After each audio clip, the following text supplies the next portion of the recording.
সুক্কারি রোতাব খেজুর যেহেতু আপনি খাবেনই, কেন সৌদি আরবের অরিজিনাল আল কাসিম শহরের, যেটি সুক্কারি খেজুরের জন্য খুবই বিখ্যাত শহর, সেই শহরের বাগানের টাটকা ফ্রেশ রসালু জুসি এই সুক্কারি রোতাব খেজুরটি আপনার জন্য নয়। বাংলাদেশে যে সকল সুক্কারি রোতাব অথবা সুক্কারি ইম্পোর্ট করা হয়ে থাকে আপনারা সকলেই জানেন, বাংলাদেশ মানেই ইম্পোর্টের একটি লো ক্যাটাগরি। কিভাবে কম প্রাইস দিয়ে, কিভাবে লো কোয়ালিটির খেজুরটি আপনাকে দিয়ে বেশি প্রাইস নিয়ে যায় সেই চিন্তা কিন্তু ম্যাক্সিমাম ব্যবসায়ীরাই করে। আল কাসিম শহরের বুরাইদা অঞ্চলের যেই সুক্কারি রোতাব খেজুরটি সারা সৌদি আরব সহ বিশ্বের প্রতিটি দেশে এক্সপোর্ট করা হয়ে থাকে, সেই এক্সপোর্ট কোয়ালিটির সুক্কারি রোতাব খেজুর, যেটি সৌদি আরবের বিন দাউদ সুপার শপে পর্যন্ত সুক্কারি রোতাবটিকে সেল দেওয়া হয়ে থাকে এবং হারাম শরীফে অতিথি আপ্যায়নে যে সুক্কারি রোতাবটিকে দেওয়া হয়ে থাকে, সেই কোয়ালিটি রোতাব কিন্তু সৌদি আরবের বিভিন্ন আল কাসিমের বাগান ঘুরে ঘুরে আমরা সংরক্ষণ করেছি আপনাদের জন্য। এই যে দেখতে পাচ্ছেন সাইজ এবং কোয়ালিটি, আলহামদুলিল্লাহ কি সুন্দর কোয়ালিটি এবং সাইজ। যদিও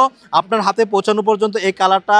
18-20 ডিফারেন্ট হতে পারে, কিন্তু আমরা এতটুকু গ্যারান্টি দিতে পারি স্বাদে মানে গুণে একেবারে টাটকা এই সুক্কারি রোতাবটি আপনার হাতে পৌঁছে যাবে ইনশাল্লাহ। সৌদি আরবের একেবারে প্রত্যন্ত অঞ্চল থেকে খেজুর সংগ্রহ করে কিন্তু পৌঁছে দেয় আপনার ঘরে, যেটি আপনার এবং আমার মাঝে আর কোনো দ্বিতীয় হাত নেই। সো যারা সৌদি আরবের গাছের টাটকা রসালু জুসি সুক্কারি রোতাব খেজুরটি খেতে চান, কেমিক্যাল ফ্রি, আপনার সন্তানের জন্য, আপনার বাবা মার জন্য, আপনার পরিবারের প্রতিটি সদস্য